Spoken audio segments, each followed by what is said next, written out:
Hello, friend. Welcome to this week's episode of the Remarkable People podcast, the Lisa DeFrank-Cole story.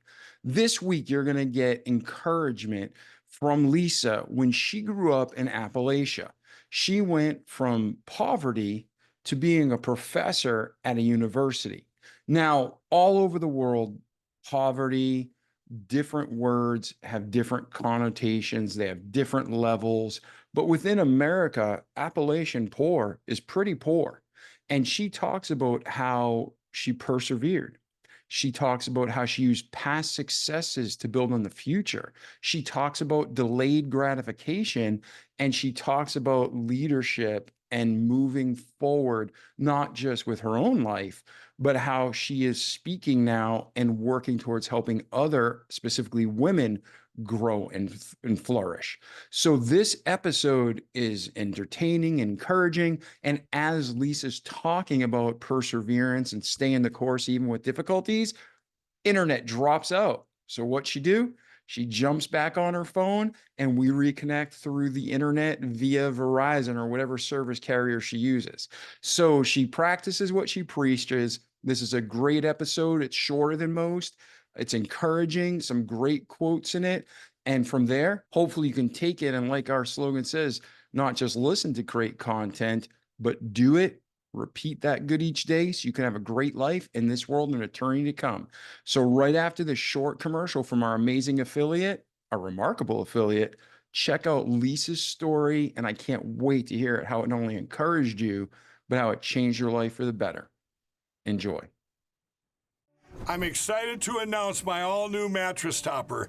In the times we're in, I wanted to bring you the best affordable mattress topper ever. So I took my two best technologies and combined them to make the ultimate mattress topper. And now you can get it for as low as $69.98. Queen size only $99.98. It all starts with my famous MyPillow foam that provides you that overall full body support. Second is the individual comfort supports that give you an amazing custom sleep experience. It's like it's made specifically for you. The queen size alone has over 14,000 comfort supports. This is the perfect mattress topper to improve any bed. New bed, old bed, your guest beds. Get them for every bedroom in your house. Go to mypillow.com or call the number on your screen. Use your promo code to get the all-new My Mattress Topper for as low as $69.98. Queen size only $99.98. Don't delay, order today. Warning, the interview you're about to experience has already positively changed people's lives. If applied appropriately, it can change yours too. The views expressed are those of the guest and host. The content of this podcast is not meant to be legal, financial, or medical advice. Warning, this episode may contain graphic details of the guest's life. Listener discretion is advised. Hey, Lisa, how are you today? Dave, I'm doing well. How are you? Oh, I'm fantastic. Remarkable, even. I am so happy to be here with you. I just told our listeners in the intro a small bit of what to expect in today's episode. But when you're here, we're going to share your life and a bunch of truths that you've learned along the way, things that you've applied to your life to help you become a better person and have more fulfillment and joy.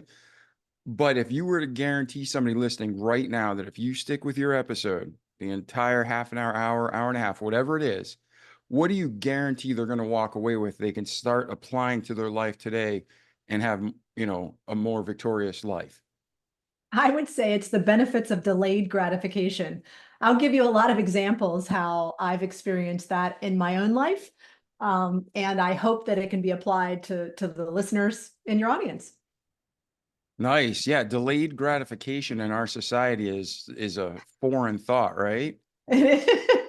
Yeah. In terms of iPhones, iPads, and me, everything. Yeah, it is. Yeah. So let's do this. Let's do something a little different. We're going to jump into your story, but let's give somebody a baseline. How would you dictionary, Merriam-Webster 101 definition of delayed gratification? How would you define that, Lisa? In my own words, I would say it's being willing to put off the benefits of what you think you're going to get until a later time. And in my life, I'll give examples of how it took me, for example, 6 years to attain my bachelor's degree. But in the end, that it certainly pays off and has paid off now as a professor. So it's being willing, as I said, to just put off that ultimate benefit that you think you're going to get. Yeah, I couldn't agree more. You reap what you sow, work now, play later. However we phrase it, that delayed gratification is important, self-control. So let's do this. Something happened in your life, or many things happened in your life to get you to this point where delayed gratification is so important that you're actually taking time out of your life to share with people on podcasts. Mm. Where were you born? What was your upbringing life? What things happened? Good, bad, ugly, pretty, pretty ugly. What made you the woman you are today? Wow, there's a lot there. And thanks for asking the question. I grew up in Appalachia, southwestern Pennsylvania, to be exact. I currently live in West Virginia. Um, and I would say that I grew up in a poor family. So I'm a first generation low income college graduate. And what that means is neither of my parents had gone to college by the time I had started college. And that's being a first generation college grad. The low income part, I think, is pretty self-explanatory. So I think, that was the first piece that was hard, and wondering what a life might be like beyond those parameters, what it might be like to have an education and to make more money than my parents did. And also growing up in a coal mining community. In southwestern Pennsylvania, we called it a patch, or a community that was owned by the coal mine, where there were mining operations literally about the length of a football field away from my backyard. So I think you can't be what you can't see. And I had a very limited view of the world. And so being the youngest in my family, there's four kids in my family, and I'm the youngest. Seeing my siblings move on and go on to college, and then it was my turn. And again, as I mentioned earlier, it took me 6 years to get my undergraduate degree. But realizing that I loved higher education, and if I could just persevere and keep my foot on the gas, that maybe, just maybe, there would be light at the end of the tunnel. And after getting a doctorate degree, I would say that that light is beaming bright at this point, because I'm a professor of leadership at West Virginia University, and hoping to spread more information about women in leadership more broadly through the research that I've done and the writing that I've done. So yeah. So in a nutshell, those were some of the highlights, some of the parts that were hard, that required some delayed gratification. Okay. And then you had a mom and dad, you said, growing up, right? Yes, In the yes. home. Was there, how many brothers and sisters did you have? I have two brothers and one sister, all older than me. Okay. And Mhm. then when you're growing up, the mindset you're getting is delayed self-gratification and perseverance and working towards what you want. And that's seriously the opposite of what our own government's trying to teach us, what the world is trying to teach us. So when you were growing up, was that a mentality that was common and supported? Or was this something unique to you more, and were you encouraged or discouraged to have this opinion?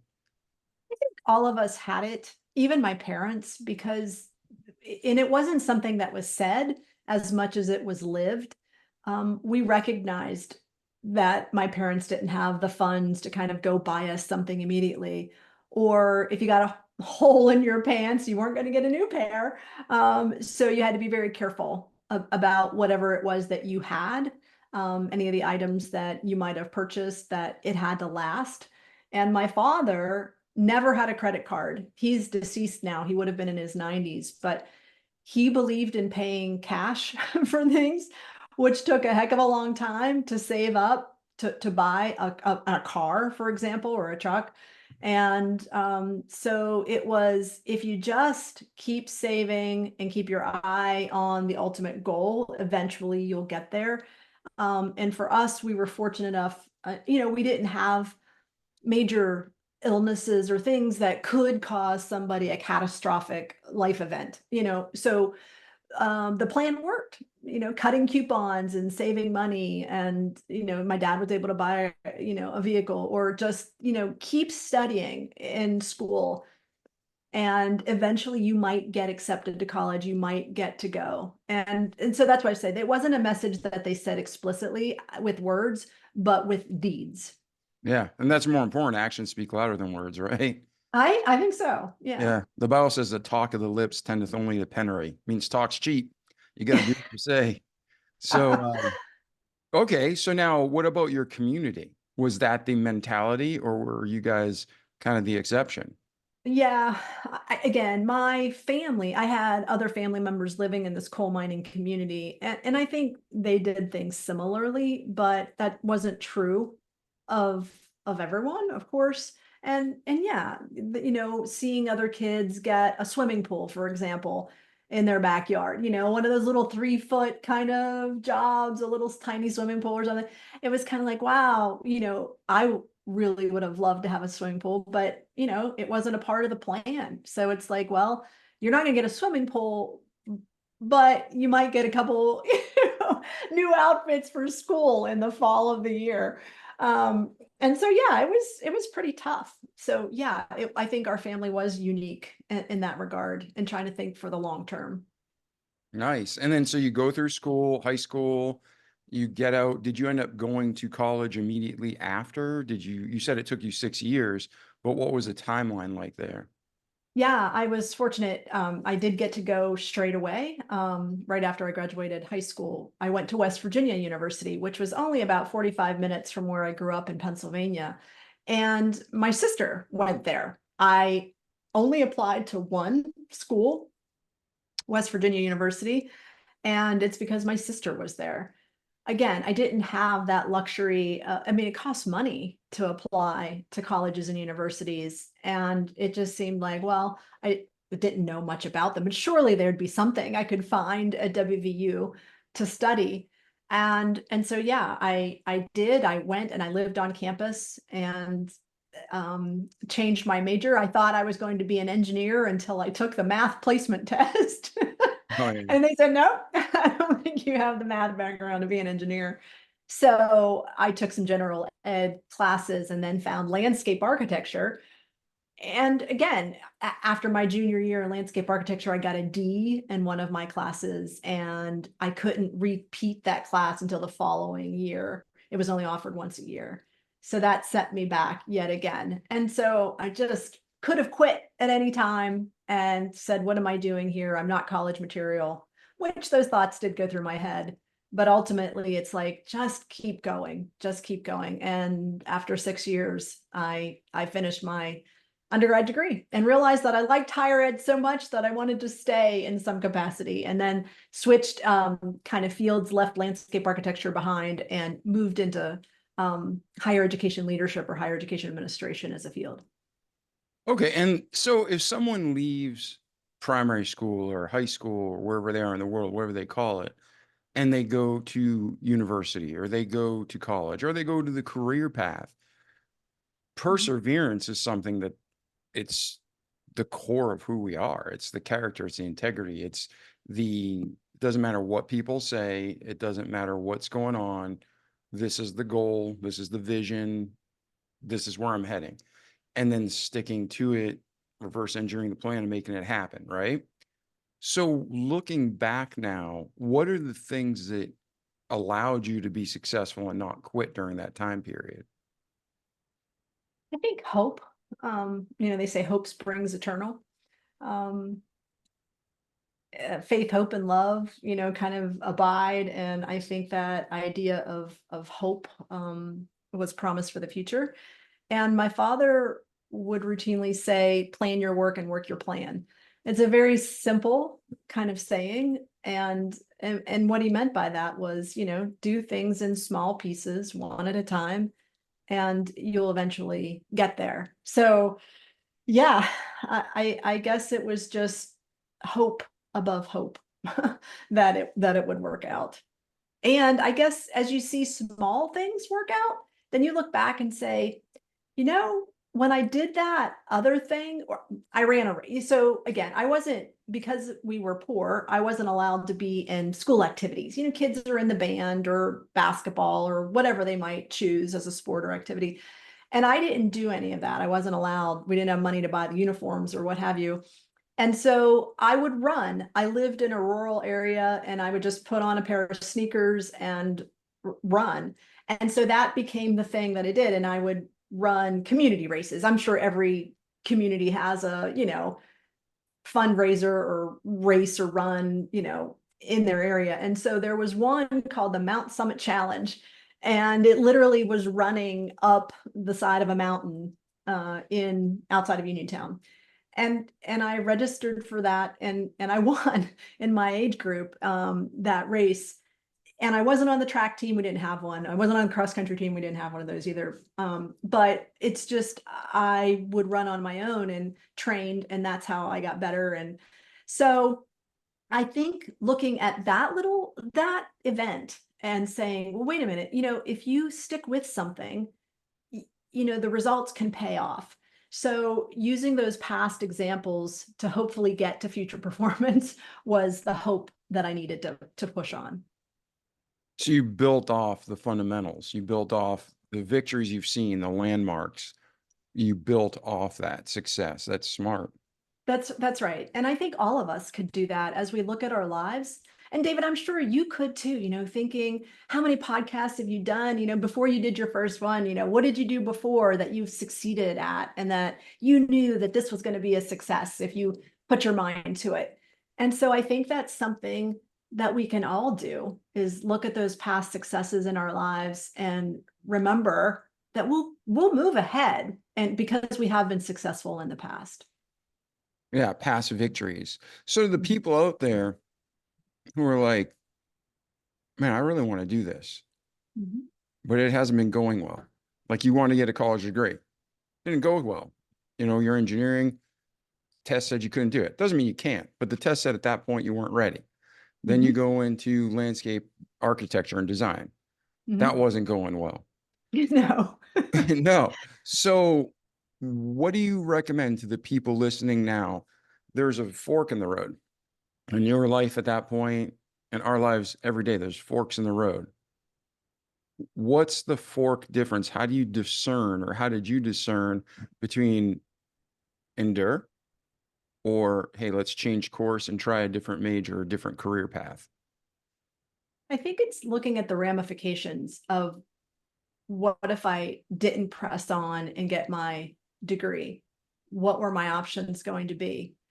And my options at that point were perhaps having a pretty hefty student loan debt without a degree, which meant that I would have to work at a job that was perhaps more low paying than one that required a bachelor's degree. Moving back home into that coal mining community. I love my home. My mother still lives there and I go back every week and visit my mom. So it's not that I don't love where I came from, but I kind of wanted something more. And so I weighed those options. Do I want to move back home?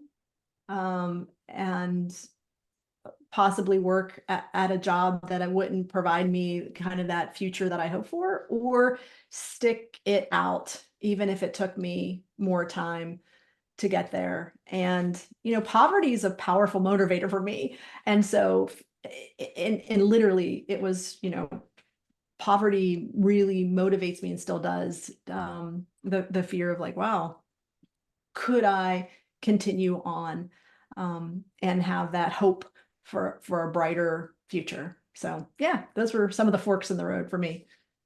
Nice. Okay. So now you go to college, takes you a little bit extra time to get the degree. Where does your life go from there, Lisa? Well, I decided that I wasn't going to be a landscape architect. So again, delayed gratification. Well, I could stay on and get a master's degree in this thing called higher education leadership or higher education administration. What I found in those 6 years of being on campus and working, always had a job on campus and side jobs as well. But what I recognized is if I wanted to work in a higher education environment, I needed at least a master's degree. And so I stayed on at West Virginia University and got my master's degree. And at that time I had also met the man who would become my husband, and he was going off to Ohio State for his master's. And so we were separated, during that time, distance wise. But yeah, it was just going off our master's. And then we ended up at Michigan for his PhD. And after a couple of years of me working at the University of Michigan, I realized that I could maybe do a doctoral degree. And again, building on those past successes, I made it through an undergrad degree. I got a master's, and I ran some races along the way and was able to finish those. And I thought I'll probably be able to finish. And so I enrolled a couple years after my master's degree into a doctoral program at the University of Pittsburgh, and was able to finish in 2003. So yeah, it was like, I thought higher ed was kind of the field I wanted to be in, and had to get more education in order to be able to work in a higher ed institution. So yeah, that's what I did. Again, delayed gratification to eventually end up becoming a professor. Yeah, it was, you had the vision, you reverse engineered the plan. This is what I need to do to get there. And then you worked it, but you didn't quit when adversity struck. And ladies and gentlemen, if you don't, connect in some ways, or maybe you're like, I know exactly what Lisa's talking about. We're from different cultures. We're from different backgrounds. We're from different literal countries. But nothing that Lisa's saying isn't universal. If building on your past successes, that's a biblical principle. That's a common sense principle, even if you're listening now and you don't believe in God yet. When you look back at the things you have achieved, it gives you the encouragement to know you can do the next one. And when you were talking, Lisa, I started chuckling at one point because I thought if it was easy, everybody would do it, right? If it was easy, everybody would do it. So that's the difference: is, are you like everybody, or are you going to be the best you can be, which is probably better than most people, Not that you're better, I'm better, but we've accomplished and achieved something greater. And because we put the effort in, we reap what we sow. So to the people right now that are listening to you, you have expertise in leadership. For the people who have great value, but they don't see it in themselves, they don't see the victories because it's so easy, they take it for granted. I mean, how many of us do something and it's like, oh, it's not a big deal, and people are like, whoa, that was awesome, right? Or people are like, oh, that was nothing. You're like, I put a lot of work into that. So we have to be alone with God and have that hope that you spoke about. But for the people listening who have a goal, but maybe don't have a lot of encouragement and support around them, Lisa, what advice do you have for them to move forward in their life and achieve based on their past victories?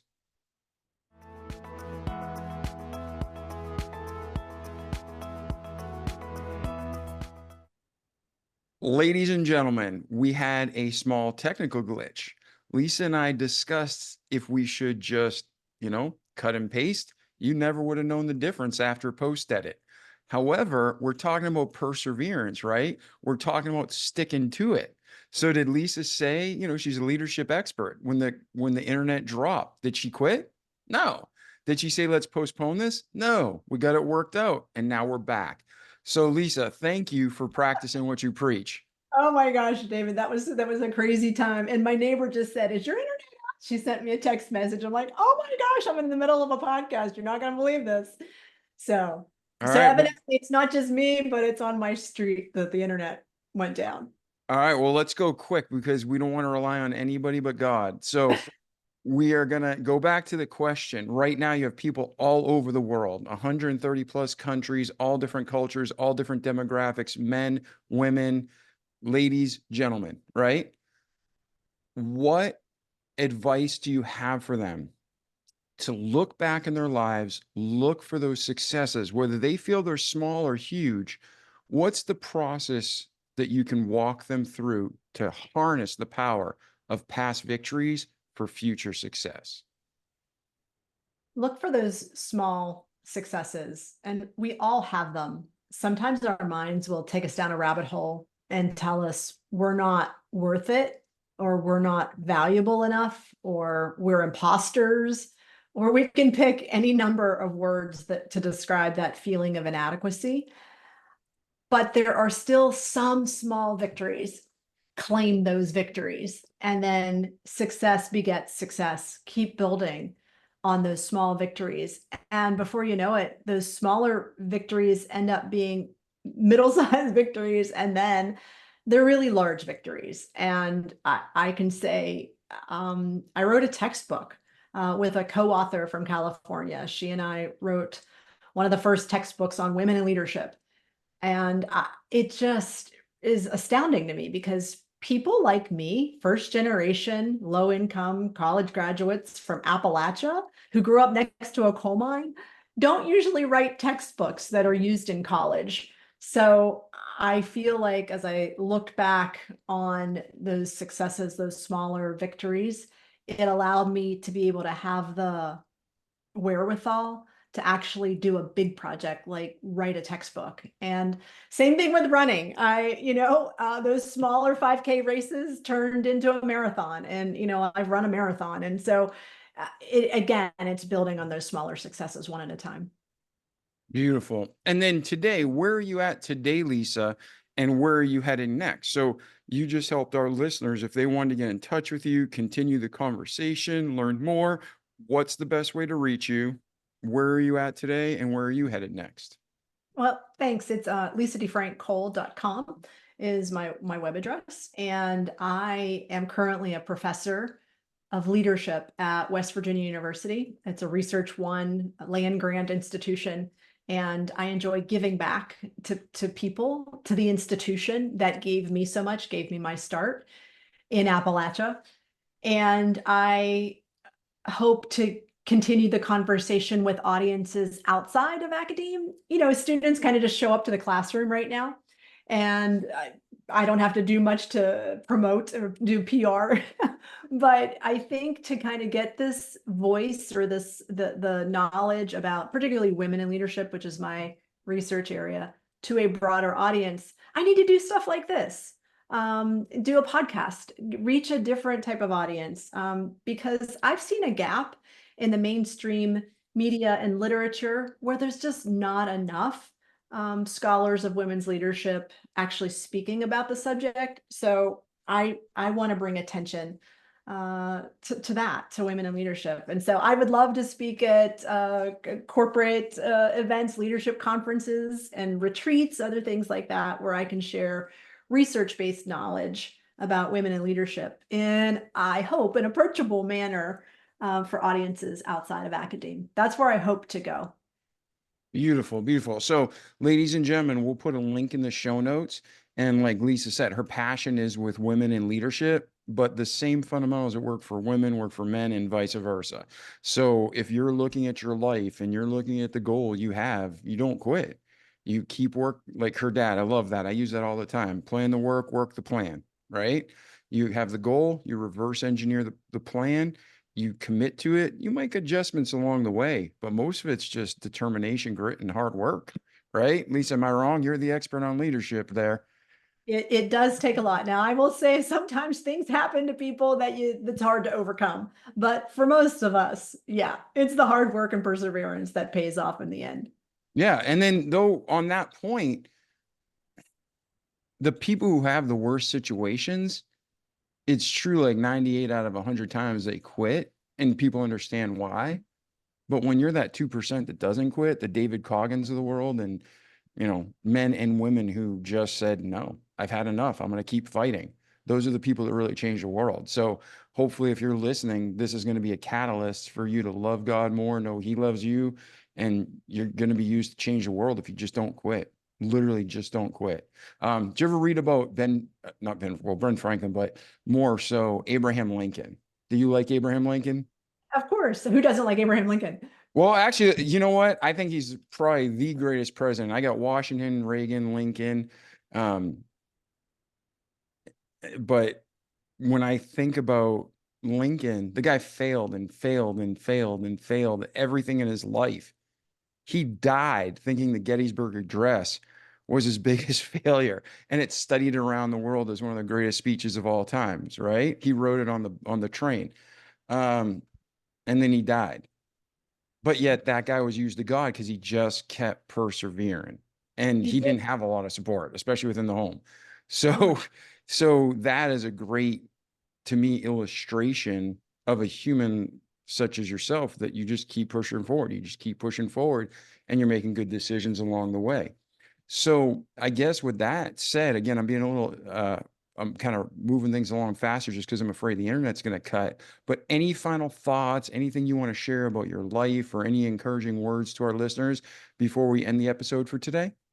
I would say that I'm a fan of Abraham Lincoln too, because it was under his leadership that the Morrill Act was passed, and that established the land grant colleges and universities act that allows us to have a land grant college in every state in the country. And I work at one. So I'm a big fan of Abraham Lincoln as well for that policy, and certainly many others. So thank you for the opportunity to share with your guests today a little hopeful inspiration story about a woman from Appalachia.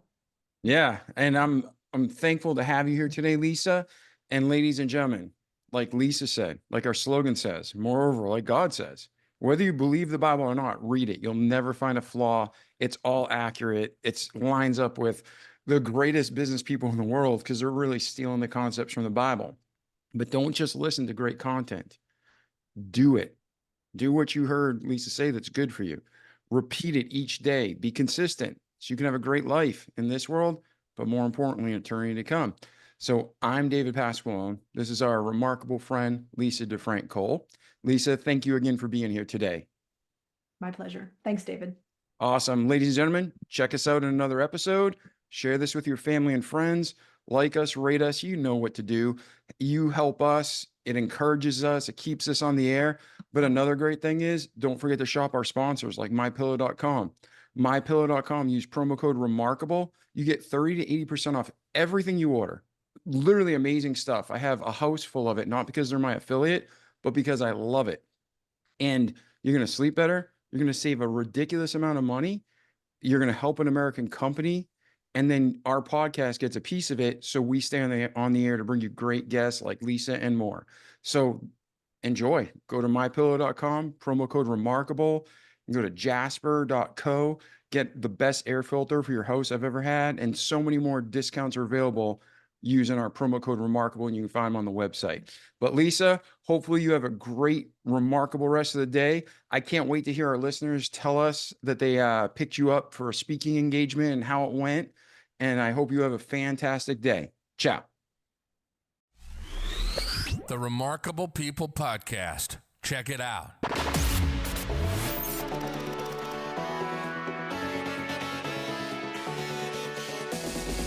The Remarkable People Podcast. Listen, do, repeat. For life.